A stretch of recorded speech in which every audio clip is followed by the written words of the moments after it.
আব্বাজান বানামণিকে দিন, মা বোনেরা মনে রাখুন, আল্লাহর অত্যন্ত আদরের নবী নবী আইয়ুব আলাইহিস সালাম, আল্লাহ পাক তাকে নবী বানালেন।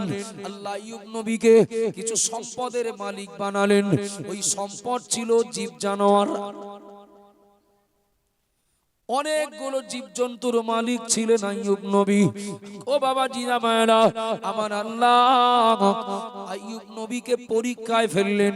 আল্লাহ যাকে যত ভালোবাসেন, আল্লাহ যাকে যত মহাব্বত করেন, আল্লাহ তাকে তত কঠিন কঠিন পরীক্ষা নেন। কথা ঠিক না? ও বাবা জিরাবানা মনে রাখুন, আমার আল্লাহ আইয়ুব নবীকে পরীক্ষায় ফেললেন। দেখি আমার নবী, দেখি আমার নবী আমার ব্যাপারে কি মন্তব্য করেন, আমার ব্যাপারে কি সিদ্ধান্ত নেন। আইয়ুব নবী সম্পদ বলতে সব হাতছাড়া হয়ে গেল। আইয়ুব নবী গরিব হয়ে গেলেন, আর্থিক দিক থেকে দুর্বল হয়ে গেলেন। এরপরেও আইয়ুব নবী আল্লাহর হুকুম পালনে, আল্লাহর জিকির আজগারে, আল্লাহর শুকরিয়া আদায়ে এক মুহূর্তের জন্য তিনি পিছিয়ে যান নয়। নবী আইয়ুব আলাইহিস সালাম আর্থিক দিক থেকে দুর্বল হয়ে গেলেন, কিন্তু আর্থিক দিক থেকে স্বাবলম্বী থাকার বেলায়ও তিনি যেমন আল্লাহর প্রিয় বন্ধু, তিনি আর্থিক দিক থেকে, এটা আমরা চলতি কথাই বলি, পঙ্গু হয়ে যাওয়া, আর্থিক দিক থেকে এত দুর্বল হয়ে গেলেও আইয়ুব নবীর একটা মুহূর্তের জন্য আল্লাহর প্রতি অসন্তুষ্ট হওয়ার কোনো আকার ইঙ্গিত পাওয়া যায়নি। একটু সুবহানাল্লাহ বলেন। আমরা করি কি? ব্যবসা করি, ব্যবসা করি, মনে করেন 20 লাখ টাকার মাল কিনেছি, ওই মালগুলো বিক্রি হলো 22 লাখ টাকায়। কেউ জিজ্ঞাসা করলেন ব্যবসা বাণিজ্য কেমন যাচ্ছে? উত্তর দিলেন আমার ব্যবসা কিরকম যায় ও কি আর জিজ্ঞাসা করা লাগে? ব্যবসা কি শুধু করলি হয় নাকি? একটু বোঝার ব্যাপার আছে। 2 লাখ টাকা লাভ হয়েছে, 20 লাখ থেকে 22 লাখ হলো, দিলেন কে? একটু কথা বলেন। সবার 1 কড়া করে খিচুড়ি দেওয়া হবে, পারেন আর না পারেন বাড়ি পৌঁছে দেওয়া হবে। আর কি বলবো, মনের দুঃখের কথা। তো যাই হোক, বলতে থাকি। নবী আইয়ুব আলাইহিস সালাম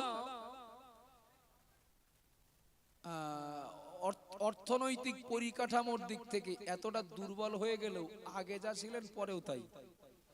আর আমাদের কথা বলছি, 20 লাখের মাল যখন 22 লাখে বিক্রি হলো, বলে ব্যবসা বুঝতে হয়, শুধু ব্যবসা করলি হয় না। আচ্ছা, ব্যবসাদারদের কাছে খোঁজ নেবেন, মাঝে মধ্যে ওই 20 লাখ টাকার মাল বলো 17 লাখেও বিক্রি হয়। কি হয়? হয় না? হয়তো। কিন্তু যখন বেশি দামে বিক্রি হয় তখন শুকরিয়া হয় নিজের নিজের। বুঝতে হয় ব্যবসা, ব্যবসা তো করলি হয় না। আর যেই লস হয় আল্লাহ একদম শেষ করে দিচ্ছে। ঠিক বলছি না ভুল বলছি? কথা বলেন না বাবা। চাচা, ধান কতটা হলো? ধান ক বস্তা হলো? ওটা 10 কাঠা জমিতে 12 বস্তা। এই 10 কাঠা জমিতে 6 বস্তা হয়েছে। 10 কাঠা জমিতে 6 বস্তা? তো ওই তো একই আলের এপারে আমার জমি, ওপারে আপনার, তো আমার 10 কাঠায় 4 বস্তা কেন? মানে চাষ বুঝ দিয়ে দেন কে? আল্লাহ। 10 কাঠায় 6 বস্তা কি আর এমনি হয়েছে? একটু চাষবাস বুঝতে হয়। আর আগামী বছরের জন্য আমি যা সার প্রয়োজন, তেল, কীটনাশক যা চয়েস করে রেখেছি না, 7 বস্তার মান নেই, দেখিনিও সময় মতো। এখন পরের বস্তা, পরের বছরে, পরের সিজনে ধান গাছের চেহারা তো আরো ভালো, কীটনাশক মানে ধানের ট্রিটমেন্টটা ভালো হয়েছে আর কি।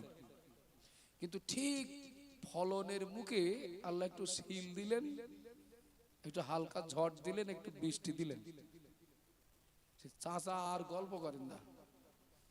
কিছু কিছু মানুষ আছে না, ওই খ্যাপায়, এই লোকটার ই বলি খ্যাপে, মজা দেখবে, একটু লগর দেখবে। ও চাচা, ধান কেটে বাড়ি নিয়ে আসলেন, তা সে 7 বস্তার খবর কি? আর বলুন না ভাইপো, আল্লাহ একদম দেখিয়ে কেড়ে নিয়েছে। 7 বস্তার মাছ ছিল না, কিন্তু আমার আন্দাজ খুব একটা মিস হয়নি খোকা। 7 বস্তা হয়েছে, তবে 3 বস্তা ধান আর 4 বস্তা চিঠি। আমরা বিশ্বাস করুন, রহস্যের ছলে নেবেন না। ব্যবসায় লাভ হলে বা ফসল ভালো হলে, পরীক্ষায় ভালো ফল করলে, রোগ থেকে মুক্তি পেলে প্রশংসা করি, কখনো নিজের, কখনো ডাক্তারের, কখনো দোকানদারের। আল্লাহ কি বললেন? কার শুকরিয়া আদায় করো? আল্লাহ। আর যেই ক্ষতি হয়, যে বিপদ হয়, লস হয়, ঘাটতি হয়, দোষ দেই তখন আল্লাহ। বাজান মানা মনে রাখুন, আল্লাহর নবী আইয়ুব আলাইহিস সালাম থেকে আমাদের শিক্ষা নিতে হবে। আমার এই বক্তব্যে প্রসঙ্গে আইয়ুব নবীর এই ঘটনা অত্যন্ত প্রাসঙ্গিক। মনে করিয়ে দেই, আইয়ুব নবী তিনি অর্থের দিক থেকে একেবারে পঙ্গু হয়ে গেলেন, কিন্তু না না, তিনি আল্লাহর শুকরিয়া আদায় থেকে, আল্লাহর জিকির থেকে নিজেকে সামান্য পরিমাণেও দূরে সরিয়ে নিলেন না। সুবহানাল্লাহ বলেন। ও বাবা জিরামানা মনে রাখুন, আল্লাহ নবী আইয়ুব আলাইহিস সালামের পরে কঠিন রোগে আক্রান্ত হলেন। এমন রোগ, সমস্ত দেহ জর্জরিত, গায়ে পোকা হয়েছে, পোকা গোস্তগুলো কুরে কুরে খায়। আল্লাহ নবী আইয়ুব আলাইহিস সালাম এই কঠিন পরিস্থিতির মধ্য দিয়েও আল্লাহর কাছে দোয়া করছেন, আল্লাহ পাক আমি আপনার নবী আইয়ুব, আল্লাহ আমি আপনার নবী আইয়ুব, আল্লাহ আমি আমার সম্পদগুলো হাতছাড়া করো, আল্লাহ আমার সম্পদগুলো আপনি সব নিয়ে নিলেন, আল্লাহ আমার দুঃখ নাই, আল্লাহ আমাকে আপনি কঠিন রোগ দিয়ে পরীক্ষা নিলেন, আল্লাহ আমার কোনো দুঃখ নাই, আমি আপনার অত্যন্ত আদরের নবী আইয়ুব আলাইহিস সালাম, আপনার কাছে আমার একটাই মাত্র দাবি, আল্লাহ পাক আমার জিহ্বাটা ভালো রেখে দেবেন, আমি যেন আপনার জিকির করতে পারি। আমার জিহ্বা যদি ভালো না থাকে তা আপনাকে ডাকবো কি করে? ও বাবাজিরা, ভাইরা মনে রেখে দিন, ও মা বোনেরা মনে রাখুন, আল্লাহ নবী আইয়ুব আলাইহিস সালাম কঠিন অসুস্থতার মধ্য দিয়ে, অত্যন্ত কষ্টের ভিতর দিয়ে, একদিকে সম্পদ নাই আর একদিকে মারাত্মকভাবে রোগে আক্রান্ত হলেন। ও বাবা জিনামানা, এই দুর্দিনে দুঃসময়ে আইয়ুব নবীর 3 জন বিবি আইয়ুব নবীকে ছেড়ে চলে গেলেন। সঙ্গে রইলেন আম্মা জান রহিমা রাদিয়াল্লাহু আনহা। তিনি অসুস্থ, পচা গলা অসুস্থ নবীকে নিয়ে একটা নির্জন জায়গা বেছে নিলেন। ওই নির্জন নিরিবিলি জায়গা আম্মা জান রহিমা স্বামীর খেদমত করতে লাগলেন, স্বামীর সেবা করতে লাগলেন। কিন্তু এমন একটা পরিস্থিতি চলে আসলো, আম্মা জান রহিমা অসুস্থ স্বামী আইয়ুব নবীর গালে একটু খাবার তুলে দেবেন, এমন খাবারও আর কাছে মজুদ নয়। কি করবেন তিনি চিন্তায় পড়ে গেলেন। আমি রহিমা, আমি কারোর বাড়িতে যদি আমি এখন কাজ করি একজন দাসী হিসাবে, আমার স্বামী অসুস্থ নবী, তাকে দেখবেন কে? তার পাশে থাকবেন কে? তার সুবিধা অসুবিধা বুঝবেন কে?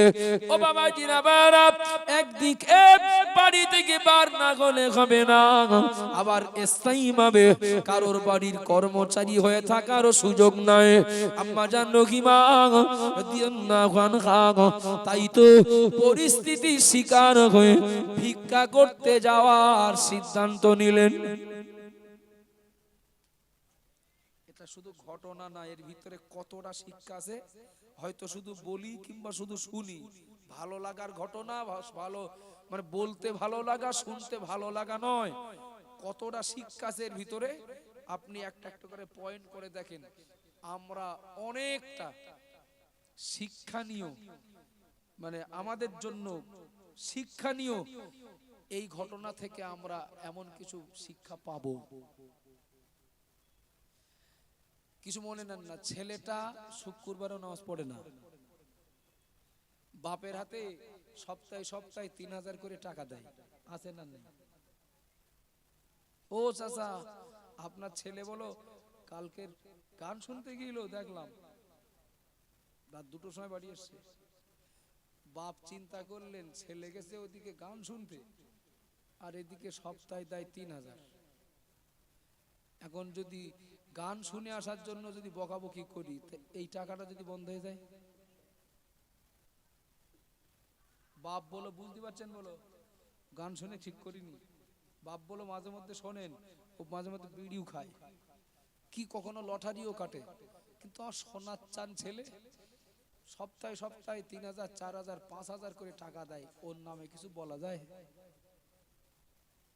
আছে আছে আছে, আমি মঙ্গল গ্রহ থেকে নেমে আসিনি, আপনি শুনতে থাকুন।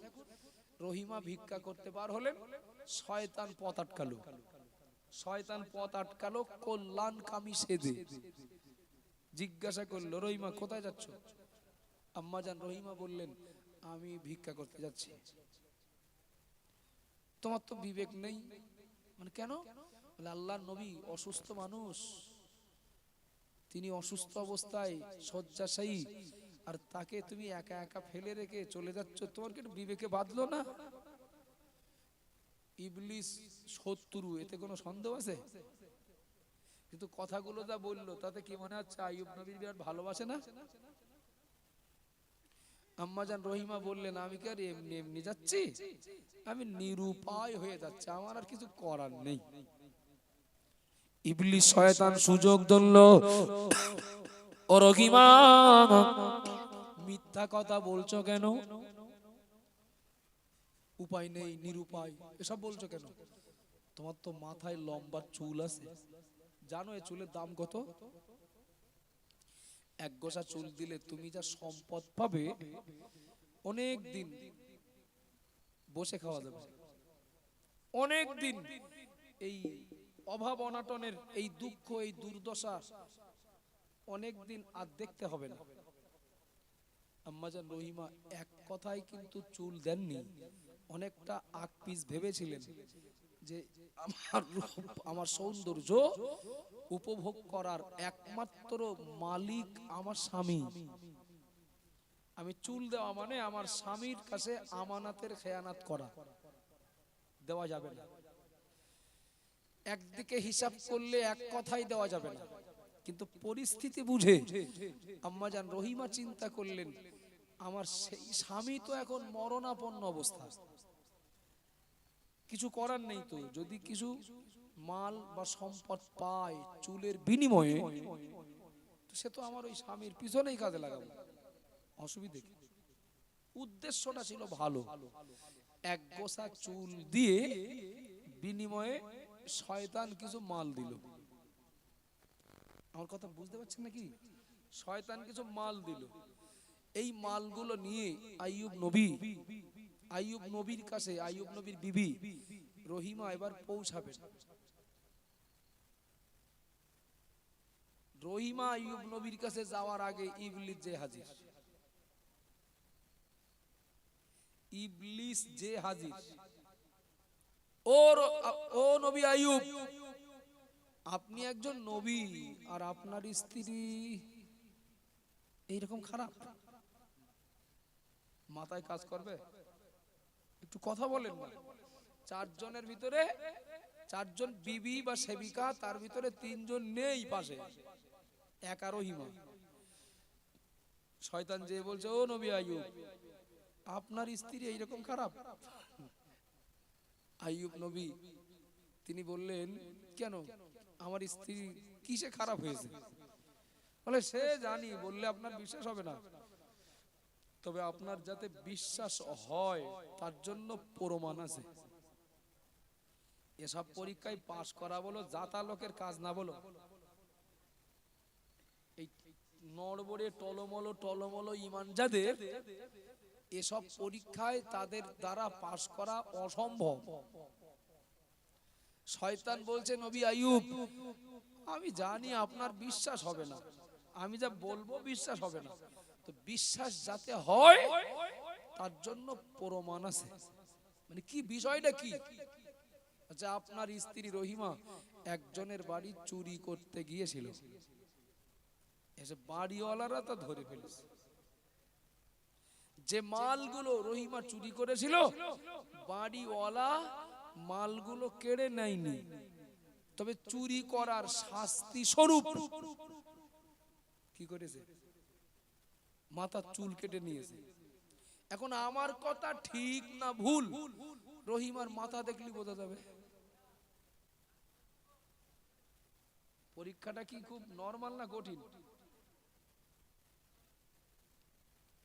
নবী আইয়ুব আলাইহিস সালাম শুনলেন, শুনেই কসম করলেন, প্রতিজ্ঞা করলেন, আমার স্ত্রী যদি চোর হয় তাহলে যত সময় 100 বেত রহিমাকে না মারবো, চুরি শাস্তি, আর যত সময় আমার স্ত্রী তওবা না করবে তত সময় আমি রহিমার থেকে কোনো খেদমত নেব না।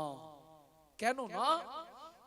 আমি এখন আল্লাহর পরীক্ষায় পড়ে আসি, আমি আল্লাহর নবী, আমার অবস্থা যতই খারাপ হোক চোরের খেদমত নেওয়া, চুরি করা মাল খাওয়া আমার জন্য হালাল নয়। সুবহানাল্লাহ বল। আচ্ছা, এই সময় ব্যালেন্স ঠিক রাখা এটা কি খুব সহজ ব্যাপার না কঠিন? আব্বাজান বানা মনে রাখুন, আইয়ুব নবী সম্পদ হারা 1 নাম্বার, 2 নম্বরে কঠিন রোগে আক্রান্ত, 3 নম্বরে 4 জন বিবি, 3 জন তারা পাশ থেকে সরে গেলেন, 4 নম্বরে ইবলিসের পরীক্ষা। ও বাবা জিরা মানা মনে রাখুন, নবী আইয়ুব আলাইহিস সালাম তিনি সিদ্ধান্ত নিলেন, যে কাজে আল্লাহ রাজি না সেই কাজের সাথে আমার কোনো সম্পর্ক নেই। আমি চুরি করা মাল খাবো না, চোরের খেদমত নেব না। তাতে যদি রহিমা মনে করে, রহিমাও চলে যাবে, যেতে পারে। ও বাবা জিনা মানা, আমার মা বোনেরা মনে রাখুন, আমার আল্লাহ নবী আইয়ুব আলাইহিস সালামের কাছে রহিমার মাথার চুল কাটার কারণ আল্লাহ জিবরাইলকে পাঠিয়ে দিয়ে, জিবরাইলকে দিয়ে আল্লাহ সংবাদ পৌঁছে দিয়েছিলেন। ও বাবা জিনা মানা, কঠিন অসুস্থ, দাঁড়ানোর মতো ক্ষমতা নেই, এরপরেও আইয়ুব নবী চিন্তা ঠিক রেখে দিয়েছেন, চুরি করা মাল খাওয়া যাবে না, চোরের খেদমত নেওয়া যাবে না। কিছু মনে নেন না বাবা, আল্লাহ আমাদের কত ভালো রাখলেন, আল্লাহ আমাদের কত সুস্থ স্বাভাবিক রাখলেন। এরপরেও আল্লাহর শুকরিয়া আদায় করার জন্য, আল্লাহর হুকুমের গোলামি, তাই নামাজ পড়া বলি, আর রোজা রাখা বলি, উপার্জিত অর্থের যাকাত দেওয়া বলি, সমর্থবান হলে মক্কা মদিনায় হজ করতে যাওয়া বলি, কিংবা আল্লাহর কৃতজ্ঞতা প্রকাশে সুদ বাদ দেওয়া বলি, ঘুষ বাদ দেওয়া বলি, লটারি জুয়া বাদ দেওয়া বলি। কিছু মনে নেন না বাবা, আল্লাহ ওই তুলনায় আমাদের অনেক ভালো রেখেছেন, কিন্তু আমাদের দ্বারা আল্লাহর হুকুমের আনুগত্যের তুলনায় নাফরমানি বেশি হয়।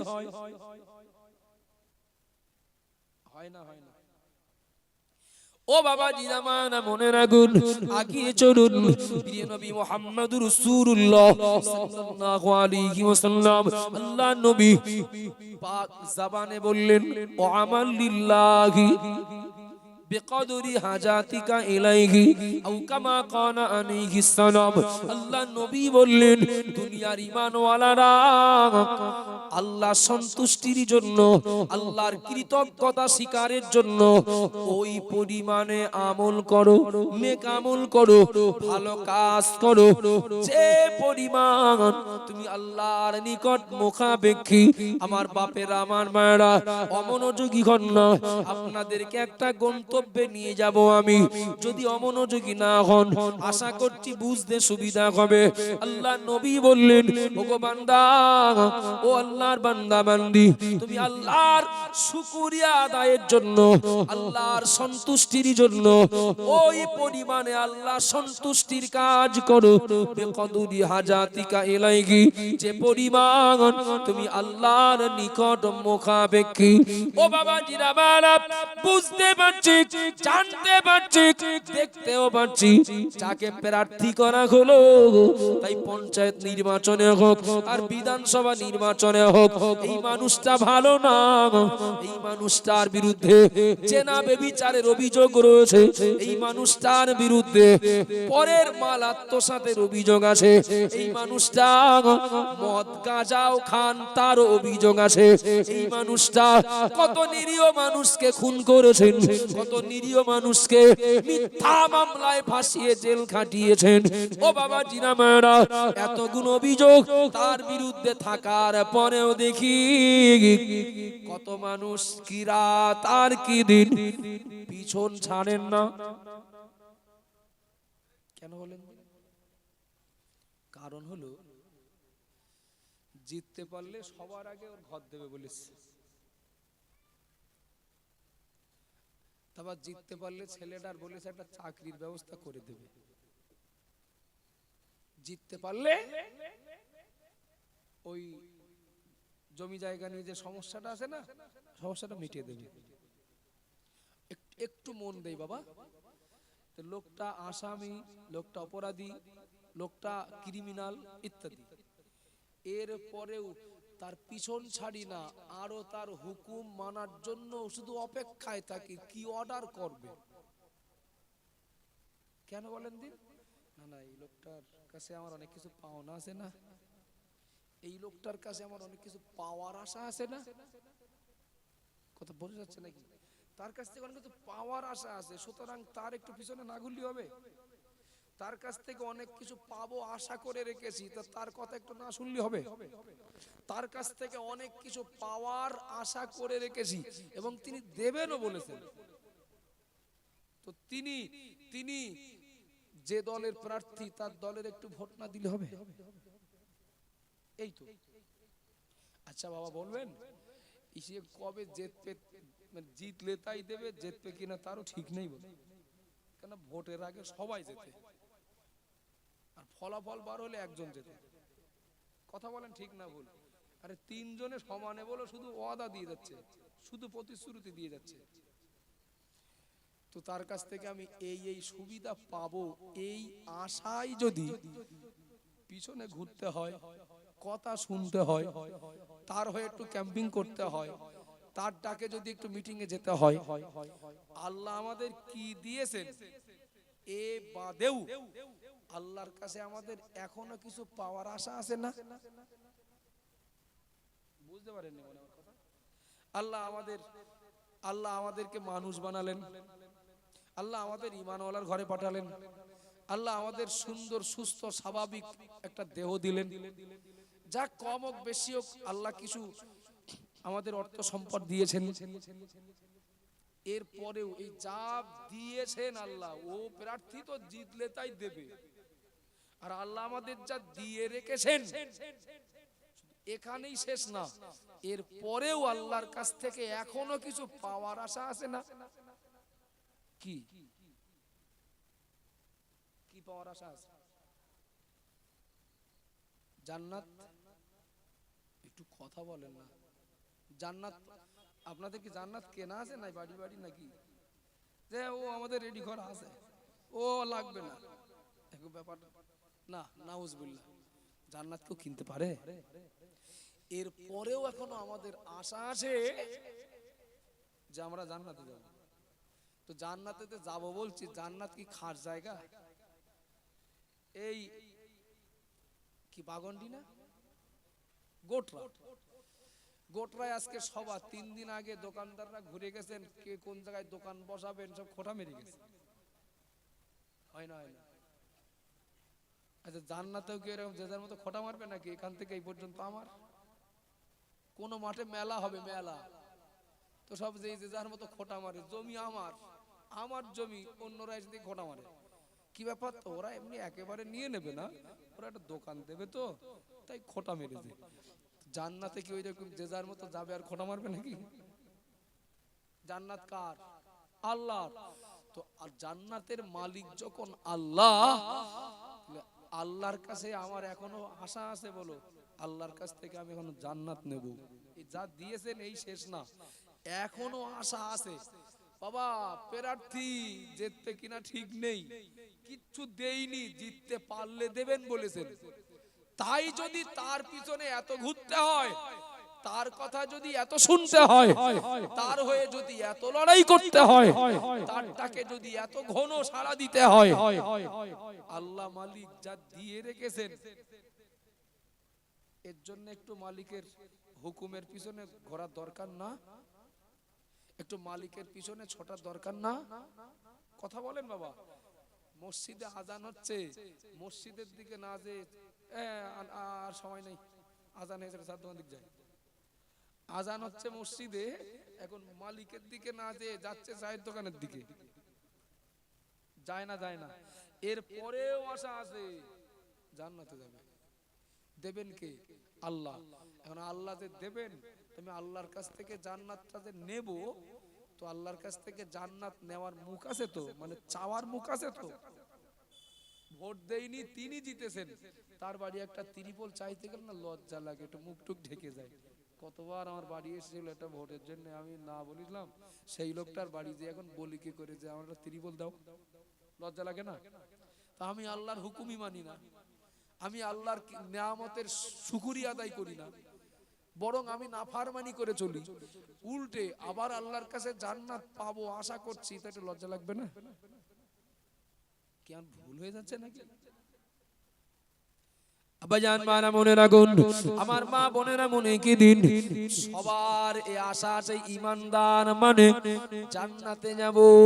ও বাবাজিরা মারা খেয়াল করুন, আল্লাহ নবী বললেন, আল্লাহ নবী বললেন, ও আমার লিল্লাহি বিকদরি হাজাতিকা ইলাইহি, ওগো উম্মত, ওগো আমার উম্মতি, তুমি আল্লাহর নিকট যত মোকাবেক্ষী, ততটা আল্লাহ সন্তুষ্টির আমল করো।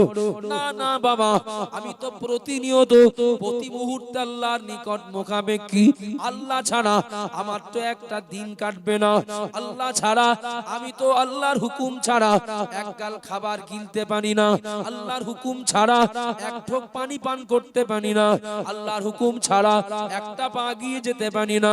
ও বাবা জিরা মানা মনে রাখুন, আল্লাহর নিয়ামতের মোকাবেক্ষী, আমি আল্লাহর মোকাবেক্ষী প্রতিটা সময়।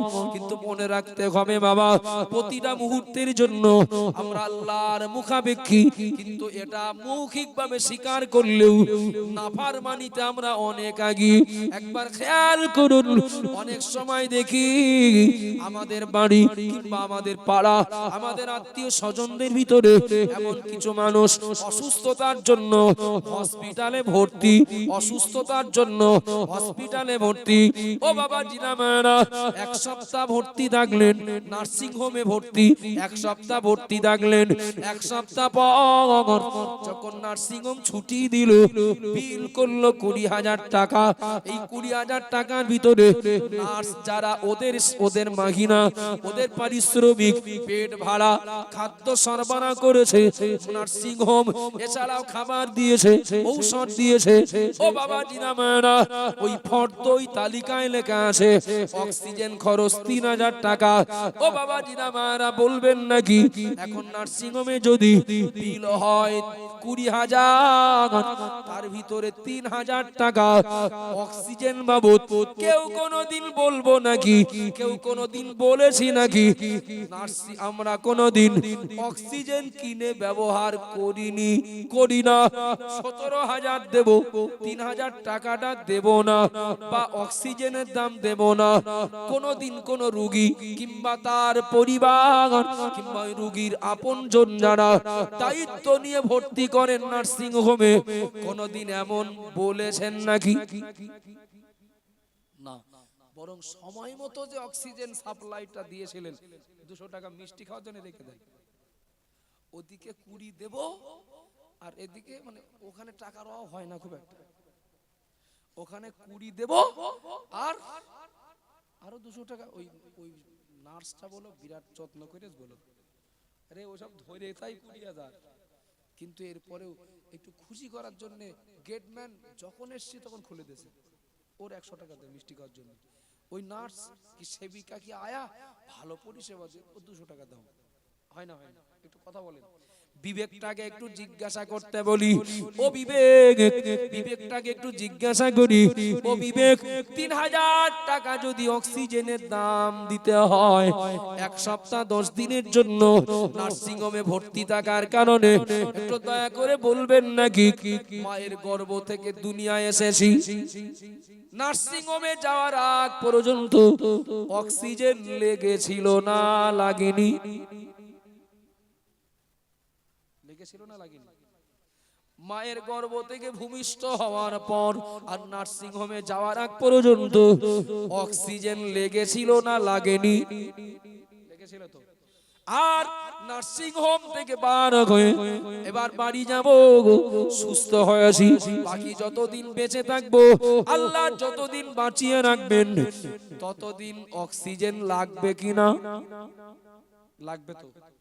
এই নার্সিং হোমে যাওয়ার আগ পর্যন্ত অক্সিজেন লেগেছিল, কে দিয়েছিলেন? আর ছুটির পর থেকে মরণ পর্যন্ত কে দেবেন? একবারও কেটে মনে হয় না? আরে 1 সপ্তাহে 3,000, আর আল্লাহর দেওয়া এই নির্ভেজাল অক্সিজেন ভোগ করছি জন্ম থেকে নিয়ে। শুধু যদি অক্সিজেনের বিল হিসাব করি যে কত টাকার আমি অক্সিজেন ভোগ করি, কারোর পক্ষে সম্ভব নাকি ওই একটা নেয়ামতের বিনিময়ে দাম দেওয়া? সবার পক্ষে সম্ভব না তো। আল্লাহ টাকাও নেবেন না। বান্দা টাকা লাগবে না, তুমি অক্সিজেন ভোগ করো, সূর্যের আলো ভোগ করো, ক্ষেতের ফসল ভোগ করো, তুমি পুকুরের মাছ ভোগ করো, কলের পানি ভোগ করো। বান্দা তুমি আমার জমিনে বাস করো, বিনিময়ে টাকা লাগবে না, বিনিময়ে অর্থ লাগবে না, তুমি একটু আমার কৃতজ্ঞতা স্বীকার করো। ও বাবা জিরা মায়েরা, মা বোনেরা, মনে রাখুন আল্লাহর কত বান্দা এই জমিনে আজও রয়েছেন, এই জমিনে আজও রয়েছেন, খাওয়ার শুরুতে একটু বিসমিল্লাহ বলেন না, আসে না? নেই?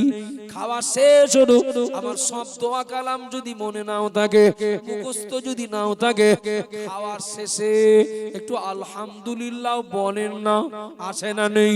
ও বাবা জিনা মেয়েরা, আমার আল্লাহ বললেন বান্দা আমি আমার নেয়ামত সব দিয়েছি, ভোগ করো, এরপরেও বাকি আছে জান্নাত, ওটাও দেব। তবে তোমাদের কাছে আমি আল্লাহ আশা করি তোমরা একটু আমার কৃতজ্ঞতা স্বীকার করো, তোমরা একটু শুকরিয়া আদায় করো। কিন্তু আমরা এত স্বার্থপর, আল্লাহর কাছ থেকে শুধু নিয়েই যায়, বিনিময়ে আল্লাহর কৃতজ্ঞতা স্বীকারে আমরা অনেক পিছিয়ে। কিছু মনে নেন না, আজও কত বাপকে দেখি, কত মাকে দেখি, আজও কত পরিবারকে দেখি খাওয়ার শুরুতে বিসমিল্লাহ বলা, খাওয়া হয়ে গেলে আলহামদুলিল্লাহ বলা তো দূরের কথা, পানি খাচ্ছে বাঁ হাত দিয়ে।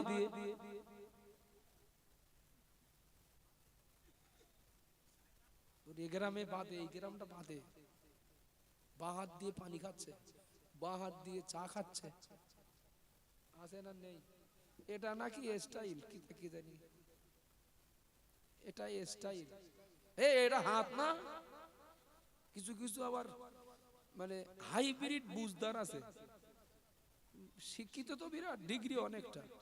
কেন এটা হাত না? এটা হাত না, এটা হাত যখন মাঝে মধ্যে ভাত খান,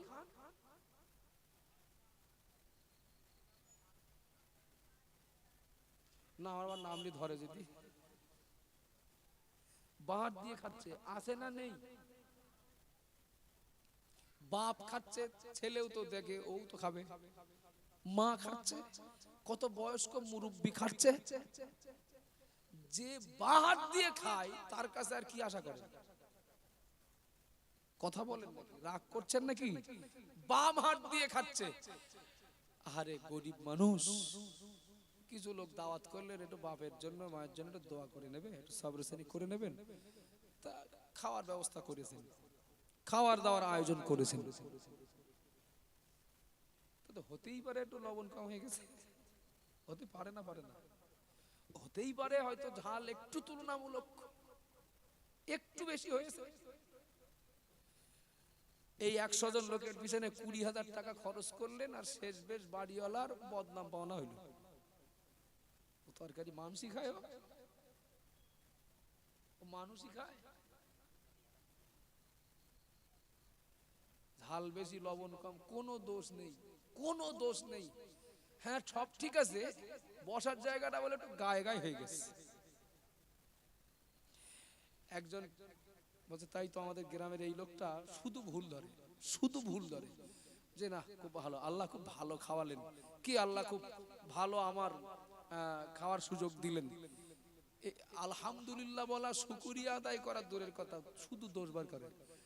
তার জন্য কি কি দোষ বার করে নোট কর, এই ভুলগুলো যেন না হয়। এখন মোটামুটি সিকিউরিটি রেখে দেওয়ার মতো পরিষেবার যেন কোনো ত্রুটি না হয়, যত্ন করে ভালো করে খেতে দিয়েছে। চাচা আজকে ঠিক আছে তো, খোকা যাই বলো এত ভালো কিন্তু ভালো না, হ্যাঁ আরে দোষ তো এটা বার করতে হবে নাকি, এত ভালো ভালো কি দরকার ছিল এই এত ভালো করার। আবাজান মানা মনে রাখুন, আমার মা বোনেরা মনে কেদিন কিছু মনে নেন না।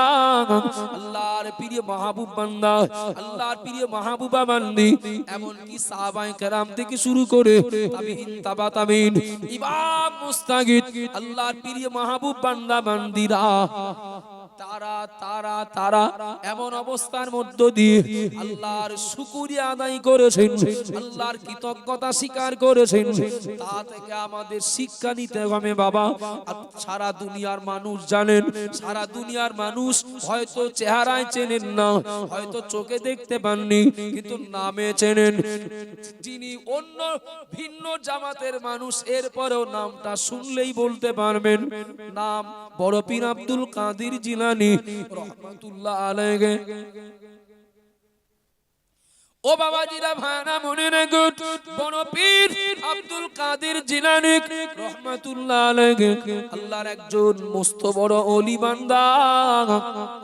বাগদাদের এক মাদ্রাসার ছাত্র তিনি, বড় পীর আব্দুল কাদের জিলানী বাগদাদের একটা মাদ্রাসায় তখন পাঠরত একজন ছাত্র জীবনে ছাত্র বড় পীর আব্দুল কাদের জিলানী একদিন ফজরের নামাজ আদায় করলেন। শরীরটা তো দুর্বল, হেঁটে চলার মতো ক্ষমতা নাই, দাঁড়ানোর মতো যেন সেই শক্তি দেয় নাই। নিয়াত করে নিলেন, আজ ফজরের নামাজ আমি একটু নদীর ধারে যাব ঘাস খাওয়ার জন্য। এখানে যত মানুষ রয়েছেন আমি আপনাদেরকে জিজ্ঞাসা করছি, একজন মানুষ ঘাস খান, ক্ষুধা কম লাগলে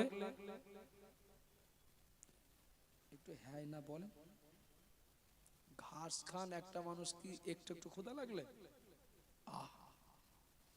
সিদ্ধান্ত নিলেন যে তিনি ফজরের নামাজ পড়ে নদীর ধারে যাবেন ঘাস খেতে। ও বাবা জিনা মানা, ও গো মা বোনেরা মনে রাখুন, বড় পীর আব্দুল কাদের জিলানী রহমাতুল্লাহ আলাইহি ফজরের নামাজ আদায় করে তিনি নদীর ধারে গেলেন ঘাস খাওয়ার জন্য। কি দেখতে পান, বড় পীর হুজুরের যাওয়ার আগে কিছু মানুষ ঘাস ছিঁড়ে ছিঁড়ে খাচ্ছেন। তার মানে বড় পীর হুজুরের থেকে ওদের ক্ষুধা কম না বেশি? একটু হ্যাঁ না বলেন বাপ, বেশি না? বড় পীর আব্দুল কাদের জিলানী নদীর পাড়ে দাঁড়িয়ে তিনি ভাবতে লাগলেন, আমার তুলনায় এদের ক্ষুধা বেশি না লাগলে এরা আর আগে আসেনি, এরা আর আমার আগে আসেনি। আল্লাহ কোরআনে বললেন, ওমা মিন দাব্বাতিন ফিল আরদি ইল্লা আলাল্লাহি রিজকুহা। মহান আল্লাহ বললেন, বান্দা ও বান্দি, तमाम দুনিয়ার প্রাণী কুলের রুজির জিম্মাদারি আমি আল্লাহ আমার কবজায়। একটু সুবহানাল্লাহ বলেন। তা সারা দুনিয়ার সব প্রাণীদের রুজি দেওয়ার দায়িত্ব আমার। বড় পীর আব্দুল কাদের জিলানী ওই নদীর ধারে দাঁড়িয়ে তিনি সিদ্ধান্ত নিলেন, আমার আল্লাহ তিনি তো রুজি দেওয়ার মালিক, আমি যদিও ক্ষুধার যন্ত্রণায় ঘাস খাওয়ার জন্য নদীর ধারে আসলাম, কিন্তু আমার তুলনায় ওদের ক্ষুধা বেশি না লাগলে ওরা আর আমার আগে আসেনি, আমি এখন যদি ওদের সঙ্গে খাওয়া শুরু করে দেই তাহলে ওদের পেটে ক্ষুধা থাকবে। ওদের তুলনায় আমার ক্ষুধা কম, আমার তুলনায় ওদের ক্ষুধা বেশি, তাই তো আমার আগে ওরা এসেছে। ও বাবা জিনা মানা, আমার মা বোনেরা মনে রাখুন, বড় পীর আব্দুল কাদের জিলানী ঘাস কেনেন না, নদীর ধার থেকে ফিরে আসলেন। অবাক হয়ে যাবেন, আশ্চর্য হয়ে যাবেন, পেটে খাবার না, টলমল দেহ, শুধু পানি শুধু পানি। একদিন কেটে গেল, দুদিন কেটে গেল, এক সপ্তাহ কেটে গেল, কিন্তু এর ভিতর দিয়ে আমাদের জন্য শিক্ষণীয়, পেটে খাবার না, কিন্তু বড় পীর আব্দুল কাদের জিলানী একটা ওয়াক্তের নামাজ কাজা করেন নাই। একটু সুবহানাল্লাহ বলেন, একটু মহব্বত করে বলেন। ও বাবা জিনা মানা, ক্ষুধার্ত, ঘাস কপ খাবেন তাও কপালে জুটলো না।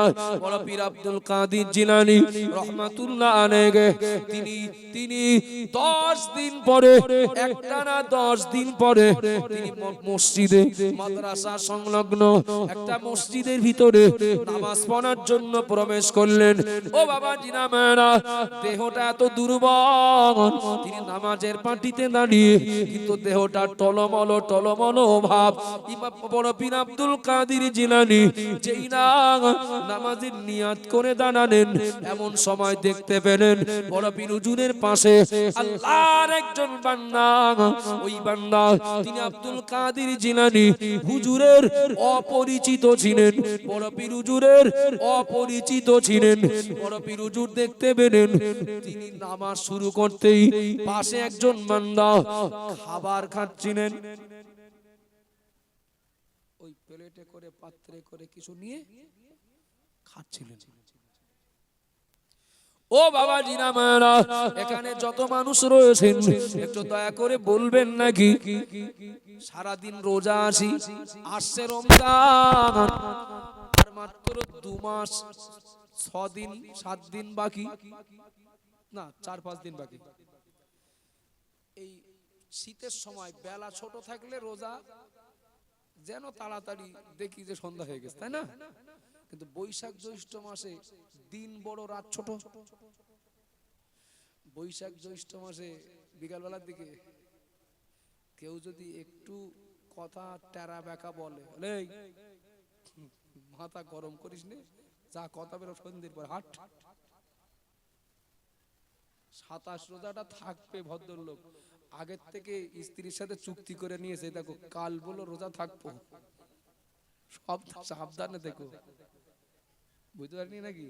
কাল বলো রোজা থাকার দিন বলো, আমার মাথা যেন গরম করে দিও না। সারাদিন রোজা থেকে একদিন তো একদিন সারাদিন রোজা থেকে না বিকালবেলা মেজাজ খিটখিটে হয়ে যায়। কিছু মানুষ আছে না, নেই? ও আয় নেই, আছে। সন্ধ্যাবেলা ইফতার সামনে নিয়ে বসে ইমাম সাহেব বললেন আর 15 মিনিট বাকি, প্রায় 1 ঘন্টা পরে বলছেন যা 10 মিনিট বাকি। তার মানে 5 মিনিট 1 ঘন্টার মতো মনে হইল। 1 ঘন্টা আগে বললেন আর 15 মিনিট বাকি, আর সেই পর্যন্ত 5 মিনিট হয়ে যায়। সময় যায় না, ঘড়ির কাঁটা গায় না। বড় পীর আব্দুল কাদের জিলানী তিনি নামাজের পাটিতে দাঁড়িয়ে পাশে খাবার কাটছেন।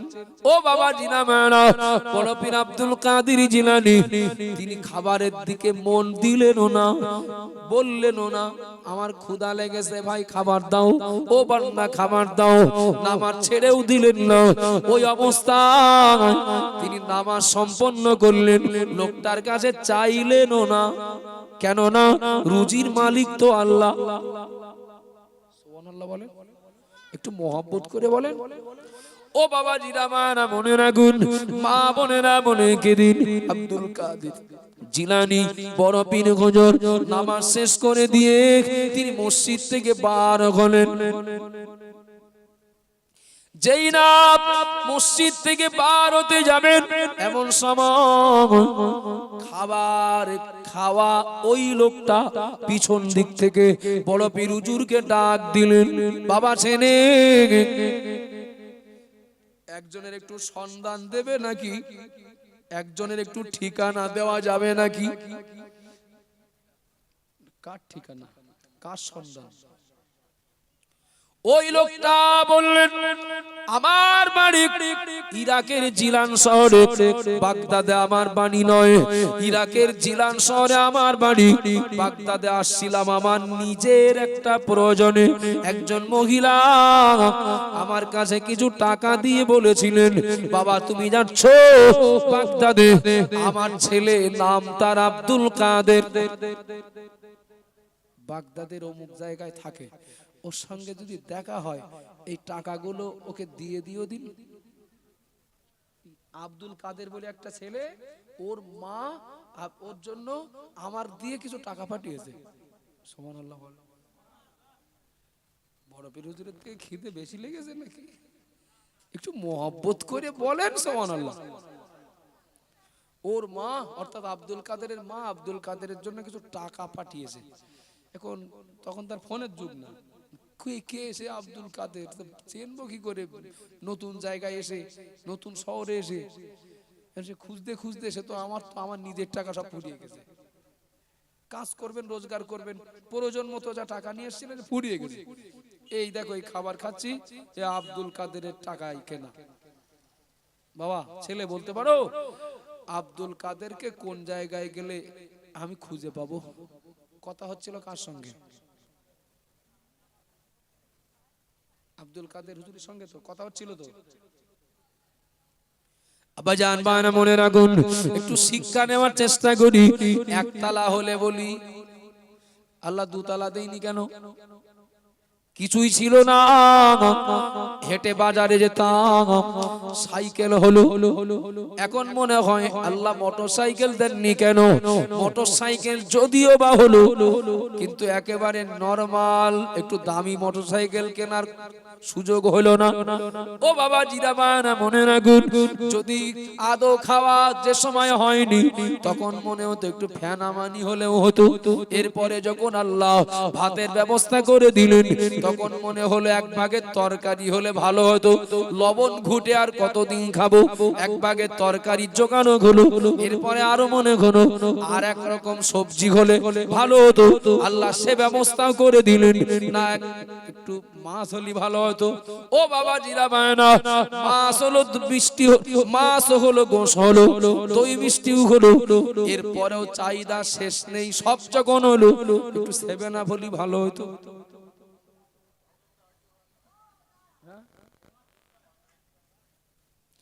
ও বাবা জিরাবানা মনে রাখুন, কিছু মনে নেন না।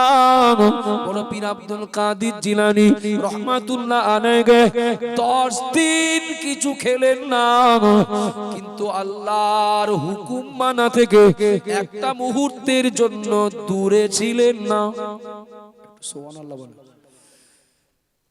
আল্লাহর প্রিয় আইয়ুব নবী সম্পদ হারা, অসুস্থ, এই কঠিন পরিস্থিতিতেও আল্লাহ চুরি করা মাল খেতে নিষেধ করেছেন, খাবো না। সুবহানাল্লাহ। চোরের খেদমত নেওয়া আমার দ্বারা সম্ভব না। ও বাবা জিনামানা মনে রাখুন, আমার মা বোনেরা মনে কেদিন সেই অভাব নেই, সেই কষ্ট নেই, সেই দুর্দিন নেই। বেশি আগে যেতে হবে না, আমাদের বাপেরা এই এখান থেকে বছর 20-25 আগে দেখেছি সারা দিনে একবারও খাওয়া হয়নি। বাচ্চাটার জন্য, আমাদের মতো বাচ্চাটার জন্য মা জননী পাশের বাড়ি থেকে ফ্যান এনে লবণ গুলে খাইয়েছেন। এমন কত মা এখনো দুনিয়ায় আসেন না, নেই। কথা বলেন না। নিজে না খেয়ে বাচ্চাটা কি হবে? পাশের বাড়ি কোন যার কাছ থেকে, প্রতিবেশী কারো কাছ থেকে, দেখো ফ্যানটা যেন ফেলে দিও না, ওই ফ্যানটা এনে লবণ গুলে বাচ্চাটাকে খাইয়েছেন, মাও ক্ষুধার্ত বাপও ক্ষুধার্ত। এইবারে আসেন, আল্লাহ আমাদের শিল্পপতি বানাননি, আল্লাহ আমাদের হয়তো ভাটার মালিক বানাননি, 20-50 বিঘা জলকরের মালিক হয়তো বানাননি, হয়তো আমাদের আল্লাহ 10-20-50 লাখ টাকার মালিক হওয়ার সেই সামর্থ্য দেননি। না খেয়ে থাকতে হয়, সেই দিন কারোর আছে? একটু কথা বলেন। না খেয়ে থাকতে হয়, এক কাপড়ে, এক পোশাকে, যে পোশাক পরে মাঠে, সেই পোশাক পরে আবার কুটুম বাড়ি, সেই পোশাক পরে ঈদের নামাজ। আসেন কেউ বলেন, থাকলে বলেন, তার ব্যবস্থা করা হবে। আছে কেউ বাপ? নেই তো। ফকির ফকির ভিক্ষা করছে, কিছু মনে করেন না, ওদেরও থাকার দরকার। কেন ফকির মিসকিন দেখলে আমরা হয়তো অবহেলা করি, কিন্তু ওরা না থাকলে বলে বড় লোকগুলো বিপদে পড়বে। ফেতরা কোথায় দেবে? জাকাতের টাকা কোথায় দেবে? গোশ কোথায় দান করবেন? কুরবানির গোশ। বাবা কিছু সাহায্য করো বাবা। তাই তো, খরচা পয়সা নেই তো কাছে, বলে আমি ফোন স্ক্যানার দিচ্ছি। কি আশ্চর্য হয়ে যাচ্ছেন নাকি? বিরাট অবাক হয়ে যাচ্ছেন? ওরে ভিক্ষা করে ফকির ফোন পে। আর কিছুদিন পরে গেলে হয়তো হুইপ জারি করে বলবে যে 10 টাকা চলবে না, দাও 20 টাকা দাও। যে মানুষটারে গ্রামের ভিতরে সব থেকে গরিব মনে করি, আমার গ্রামের যে মানুষটাকে সবার থেকে গরিব মনে করি, খোঁজ নিয়ে দেখবেন তার বাড়িও 20-50 কেজি চাল স্টক আছে। আছে না নেই? আল্লাহ নবীর এক সাহাবার ব্যাপারে নবীর কাছে অভিযোগ জমা পড়লো, ইয়া রাসূলুল্লাহ, ইয়া হাবিবাল্লাহ, হুজুর আপনার সাহাবা তালাকা প্রতিদিন ফজরের নামাজ আদায় করে সবার আগে বাড়ি চলে যান। ও আল্লাহর নবী, বিষয়টা আপনি একটু দেখবেন। আল্লাহর নবী অপেক্ষায় রইলেন, তালাহা আজ কখন আসবে? তালাহা পরের দিন মসজিদে নববীতে আসার সঙ্গে সঙ্গে আল্লাহর নবী তালাহাকে কাছে ডাকলেন, বাবা সাহাবা তালাহা, ফজরের নামাজ পড়ে সবার আগে বাড়ি চলে যাও। কেন এত তাড়াহুড়ো করো? তুমি কেন এত তাড়াহুড়ো করো? সবার আগে কেন বাড়ি চলে যাও? ও সম্মান মুসল্লিরা, নামাজ আনতে যদি মসজিদে 2-10 মিনিট একটু বসে থাকা যায়, একটু সুবহানাল্লাহ, আলহামদুলিল্লাহ, আল্লাহু আকবার পড়া, আল্লাহর জিকির করা, আল্লাহর নবী বললেন জান্নাতে জান্নাত প্রদক্ষিণ করার সমতুল্য। একটু সুবহানাল্লাহ বলেন, একটু মহব্বতে বলেন না। ও বাবা জিনামানা, মসজিদের ভিতরে শুধু যদি চুপচাপ বসেও থাকা, এই বসে থাকাটা পিছনের সগীরা গুনাহ মাফির জন্য কাফারা হয়ে যায়। একটু সুবহানাল্লাহ বলেন। ও বাবা জিরামানা, মনে রাখুন আল্লাহ নবীর প্রাণ প্রিয় সাহাবা হযরত তালহা সবার আগে বাড়ি চলে যান। আল্লাহ নবী মসজিদে নববীতে তালহাকে জিজ্ঞাসা করলেন, বাবা তালহা, সবার আগে বাড়ি চলে যাও কেন? তাড়াহুড়ো করো? মসজিদে এসে তাড়াহুড়ো করতে নয়, মসজিদে এসে তাড়াহুড়ো করতে নয়।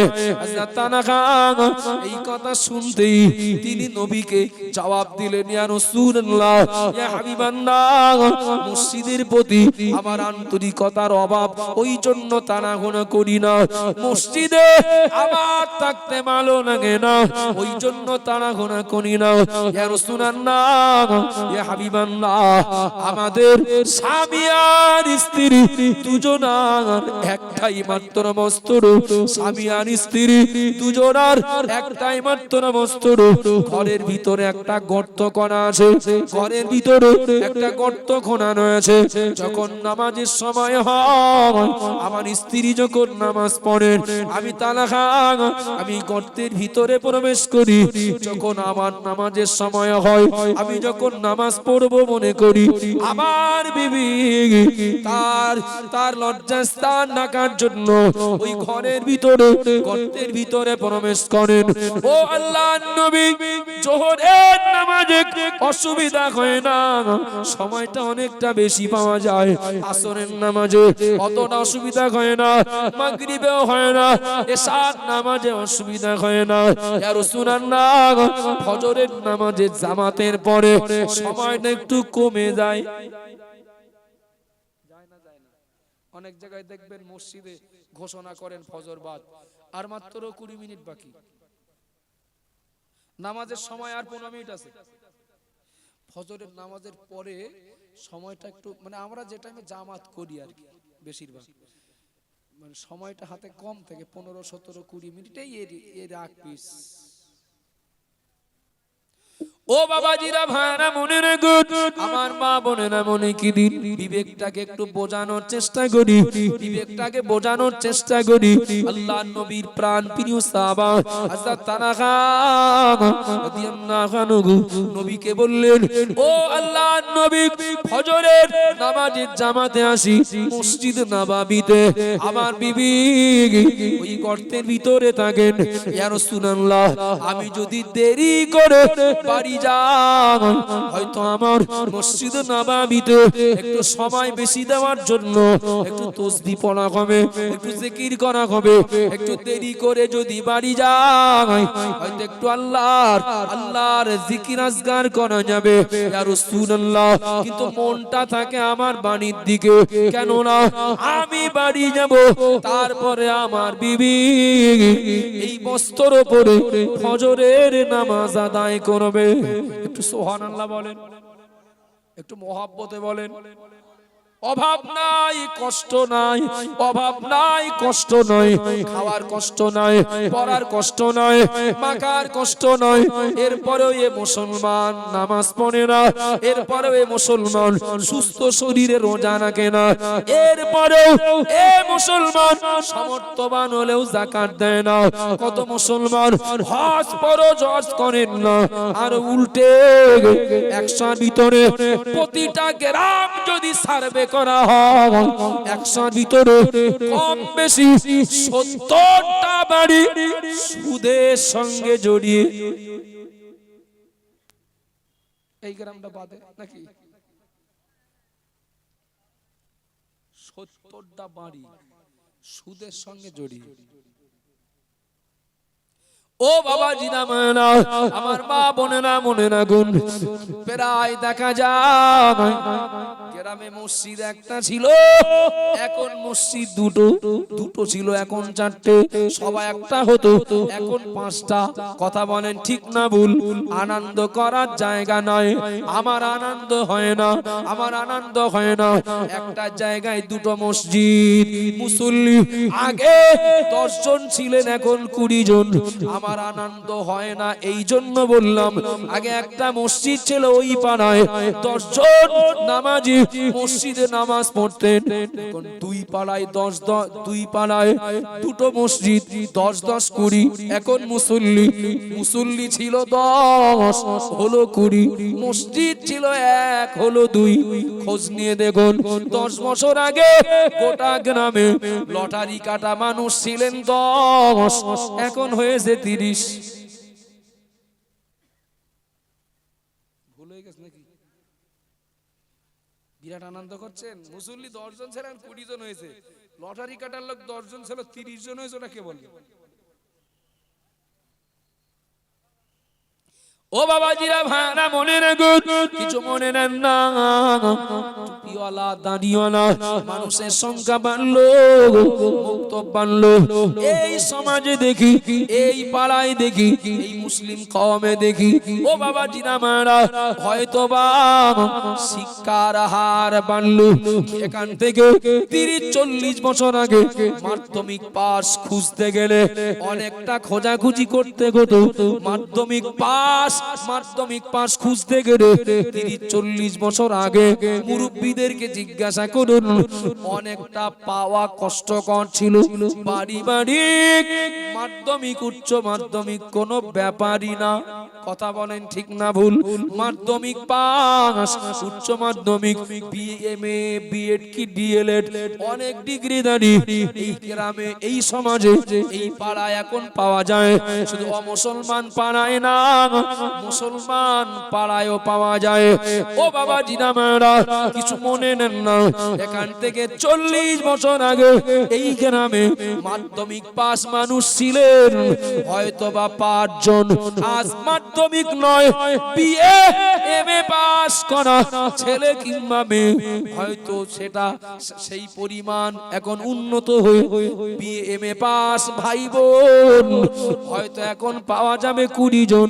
খোঁজ নিয়ে দেখুন, আপনার মাধ্যমিক পাস ওই 5 জন কিংবা 2-3 পাস করা ওই চাচাজি, ওই দাদু, ওই মুরব্বীরা, তারা যতটা আদবী, তাদের ভিতরে আদব কায়দা, তাদের ভিতরে নম্রতা, ভদ্রতা, নমনীয়তা যতটা ছিল, আজ মুরব্বীরা কেউ 2 পাস, কেউ 3 পাস, কেউ 4 পাস, কেউ আদৌ স্কুলে যায়নি, অথচ তাদের ভিতরে যে আদর্শ পাওয়া যায়, এই গ্রামের এখন 20 জন এমএ পাস, এদের ভিতরে ওই 2 পাস মুরব্বীর আদর্শের টিকি খুঁজে পাওয়া যায় না। কথাটা ঠিক না? শিক্ষিত মানুষের হার সব জায়গায় বেড়েছে, বেয়াদব বাড়িনি? বেয়াদব বাড়িনি বাপ? হে হাজী সাহেব, বিড়ি ফেল, বিড়ি ফেল, তাদের বিড়ি ফেল। হাজী সাহেবের থেকে বিড়ি ফেলে দিচ্ছে। ইমাম সাহেব বাড়ি আসছে, মসজিদে যাচ্ছেন কি ফিরছেন, ইমাম সাহেবের থেকে বিড়ি আড়াল করছে। খোঁজ নিয়ে দেখেন যোগ্যতা ওই 3 পর্যন্ত, যে তারপর বাপের সঙ্গে নাঙ্গল চষতে যেত। হুজুরি দেখে বলছে সিগারেটের বাক্সটা দে দিন। দাড়িওয়ালা টুপিওয়ালা মুরব্বি চাচাজি আসছেন, তাকে দেখে এইবার ওর যত রকম বিরক্তিকর ভাবমূর্তি। ভুল বলছি নাকি? একটু কথা বলেন না বাবা। ওই সেই 40 বছর আগে গ্রামে এমএ পাস লোক খুঁজে পাওয়া কঠিন ছিল, কিন্তু 40 বছর আগে গ্রামে অত বেয়াদব ছিল না। আমার গ্রামেও তাই। ইমাম সাহেব যা বলতেন, কি গ্রামের একজন হাজী সাহেব ছিলেন মাত্র, তিনি যা বলতেন মাথা পেতে মেনে নিতেন সম্মানের সাথে। আর এখন শিক্ষিত শুধু জেনারেল নয়, হাফেজ বেড়েছে, মাওলানা বেড়েছে, যন্ত্রণা বেড়েছে। কথা ঠিক না বল? হাফেজ বেড়েছে, মাওলানা বেড়েছে, এমএ পাস, বিএ পাস বেড়েছে, আরো অনেক পাস বেড়েছে। সমাজ উন্নত, অস্বীকার করা যাবে না, কিন্তু যন্ত্রণা, অস্বস্তি, ফিতনা বেড়েছে না কমেছে? বাড়িনি বাবা? ও বাবাজিরা, ভাইরা, মনে রাখুন, আমার মা বোনেরা, মনে কি দিন কাউকে কষ্ট দেওয়া আমার লক্ষ্য নয়, উদ্দেশ্য নয়। তাহলে কি বলছিলাম? আমাদের খাওয়ার কষ্ট নয়, পড়ার কষ্ট নয়, মাখার কষ্ট নয়, আমাদের মাথা গোজার জায়গার অভাব নয়। এরপরেও দেখা যায় যতটা না আমরা আল্লাহর অনুগত, তার তুলনায় অনেক বেশি আমরা আল্লাহর অবাধ্য। কথা বলেন, ঠিক বলছি না ভুল বলছি? ও বাবা জিনামানা, আম্মা জান হযরত আয়েশা সিদ্দিকা রাদিয়াল্লাহু আনহা, তিনি নিজেই বিবরণ দিচ্ছেন, নিজেই বর্ণনা দিচ্ছেন। আমি আয়েশা এমন 1 সপ্তাহ, এমন 15 দিন চলে গেছে, এমন একটানা 1 মাস চলে গেছে, আমি আয়েশা আমার উনানে হাড়ি চড়াতে পারিনি। ও মায়েরা, শুনছেন কিনা জানি না, এমনও 1 সপ্তাহ, 15 দিন, 1 মাস চলে গেছে, আমি আয়েশা ওনানে হাড়ি চড়াতে পারিনি। বলতে পারবো নবী পরিবারে এত অভাব, এত কষ্ট, কোনদিন ওই হারাম, এটা হারাম, ওটা নিষেধ, ওটা নাজায়েজ, ওটা অবৈধ, এমন কোন পথ অবলম্বন করে অভাব দূর করার কোনদিন চেষ্টা করেছেন? কথা বলেন না। ভালো আছি, আল্লাহ ভালো রেখেছেন, এর শুকরিয়া আদায় করে অন্তত চেষ্টা করি আল্লাহর হুকুম যতটা মানা যায়, সব পারবো না, যতটা মানা যায় নিষেধ যতটা ছাড়া যায় অন্তত চেষ্টাটা করি, ইচ্ছাটা তো করি। আল্লাহ আমাদের সঠিক বুঝ দেন, বলুন আল্লাহুম্মা আমিন। আসলে বক্তব্যের এই মাইন্ড তৈরি হয় না শ্রোতাদের উপস্থিতির উপরে, একদম বাস্তব বলছি। তো যাক, এখন তবুও কথা বলার মতো হয়েছে, তবে একটু অপেক্ষা করেন না, আর ঘন্টা খান যাক, ইয়া নবী সালামু আলাইকা যেই শুরু হবে তখন আপনারা নিশ্চিন্তায় থাকবেন, মজলিস ভরে যাবে, অসুবিধা নেই। আগামী তাকবীর দেন দিন, নারায়ে তাকবীর, নারায়ে তাকবীর। আমাদের সকলের প্রিয় মুফতি রজব আলী সাহেব হুজুর বলেন জিন্দাবাদ। আমাদের প্রিয় মুফতি রজব আলী সাহেব হুজুর বলেন জিন্দাবাদ, নারায়ে তাকবীর। একটা শুধু প্রচার দেই, বাদ বাকি রজব আলী হুজুর রয়েছেন, উনি বলবেন।